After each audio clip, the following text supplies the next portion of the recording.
honestly, we are an utter shambles, both playing, both on the pitch, both off the pitch. I just don't even know what to think anymore, because Spurs have just lost 1-0 to Chelsea at Stamford Bridge. If you're new to the channel, please remember to like, share, comment and subscribe so you never miss a video. Yes, people, obviously Spurs have got another loss in the Premier League, which now ranks that up to a grand total of 16, and we still have games to come.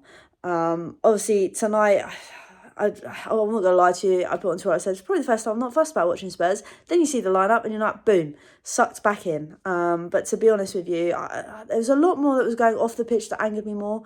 Obviously, we know this playing style. In the first less than 50 seconds, ball over the top, Chelsea are in, they could have scored. Somehow, they didn't. Then they had another chance. Somehow they missed it. Apart from an amazing save from Vicario, which was incredible, by the way. I don't know how we didn't go into half-time at 3-0 down, 4-0 down. Somehow we managed to keep it together. Obviously, the break came through in the second half again. The way we defend is ridiculous at times, but this one we were all sat there ball watching, and I think that's the most infuriating thing. Like, if we were actually decided to wake up in that split second, maybe not have gone in the back of the net, but a goal was definitely coming. But it was more the fact that was happening off the pitch that was winding me up. Obviously, the fact that we know Ange has made a few dodgy substitute. I say dodgy, just strange substitutions all season.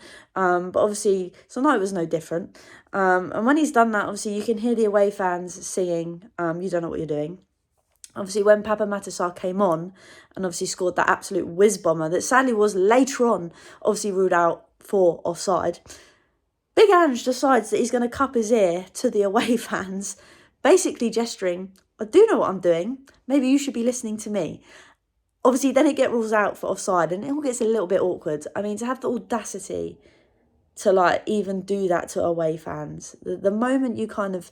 The occasions he's done previously, you're kind of like, fine, yeah, okay, it's not great, but whatever. But tonight, like... And I get that people are saying he's only human, that he's going to react like that. No, sorry, you're in that position. You can't be like a petulant child. I'd get it if you're high up the league, but mate, we're near the bottom.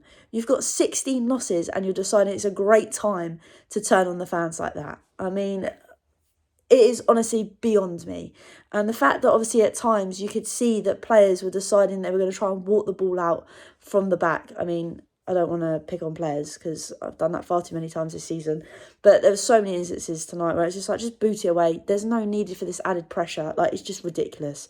So then here, obviously, Sonny's been shushing away fans. It's just, there's a massive divide at Spurs. And we know this all stems from the top.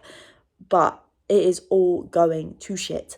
I just don't understand how it could get any worse, and it has, because tonight's probably been, if Ange isn't sacked off this, I'm really not sure, but it'll also tick me off, because obviously in the week his press conferences have been very weird, and if Levy's already had a chat with him saying, if you don't turn things around sharply before this European game, you're off. What was the point in keeping him for 18 days while it was on international break? What was the point? So again, we all know our thoughts on Daniel Levy, which is why the protest on Sunday, again, I think will do wonders. But I'm also sat here thinking, if we lose to Southampton, God forbid, crazier things have happened. If we lose against Southampton the weekend, where are points coming from in our next couple of games? Because we have got some tough ones. And don't get me wrong, I know the league is done, but you've still got to show some fight. We've still got to go out there and try and get points on the board, because Ipswich having that freak win in the week just goes to show to you that we can fall down even lower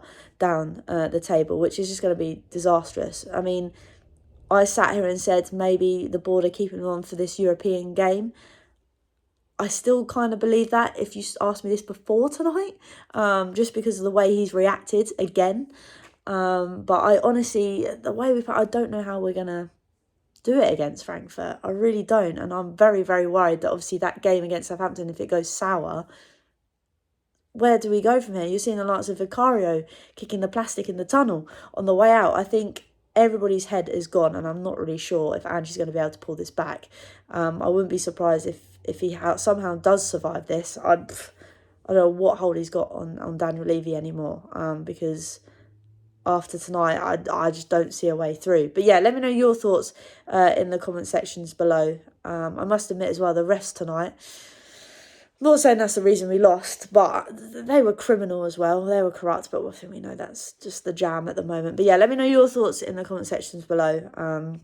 Obviously, HolliesHotspurs Live is back Monday. I think we all need a therapy session. It's been a lovely 18 days off, but we will be back with a therapy session. I'll be joined by George and Christina for that one, so it'll be a good show. But until next time, I guess, come on you Spurs.